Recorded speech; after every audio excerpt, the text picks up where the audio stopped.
Good morning, सुप्रभात। आज हम कक्षा 9वीं की कार्यपत्रक वर्कशीट नंबर 53 पर बातचीत करेंगे। विषय हिंदी हमारा 2 बैलों की कथा पाठ है और ये पुनरावृत्ति चल रही है हमारी, क्योंकि इससे पहले हम बहुत ही अच्छे से इन चैप्टर्स को अपनी वर्कशीट के थ्रू भी और ऐसे भी हम पढ़ चुके हैं। और आज की हमारी तिथि है, दिनांक है 9/11/2020। पुनरावृत्ति कार्यपत्रक गद्यांश को पढ़कर प्रश्नों के उत्तर दें।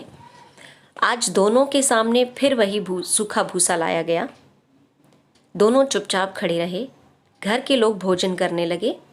उस वक्त छोटी सी लड़की 2 रोटियां लिए निकली और दोनों के मुंह में देकर चली गई।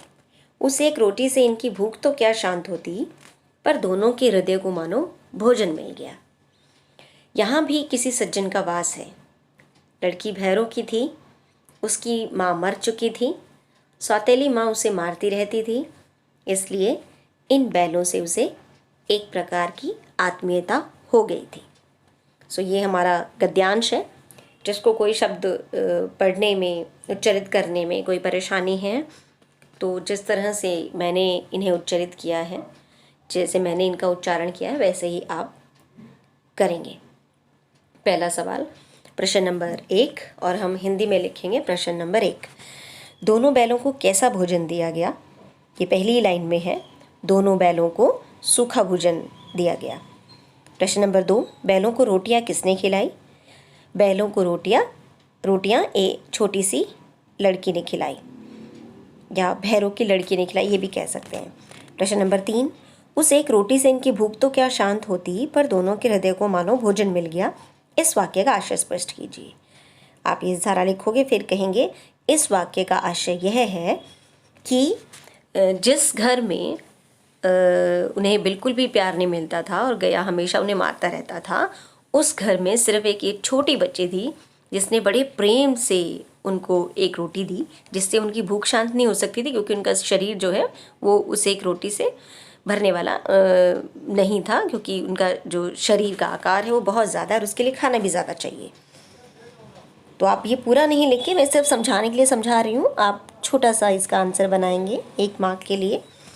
तो उस एक रोटी से इनकी भूख शांत नहीं होने वाली थी, लेकिन जो प्रेम था उस छोटी सी बच्ची का, उसकी वजह से उनका जो हृदय था वो तृप्त हो गया था। उन्हें संतुष्टि मिली थी कि कोई है जो हमें प्यार करता है।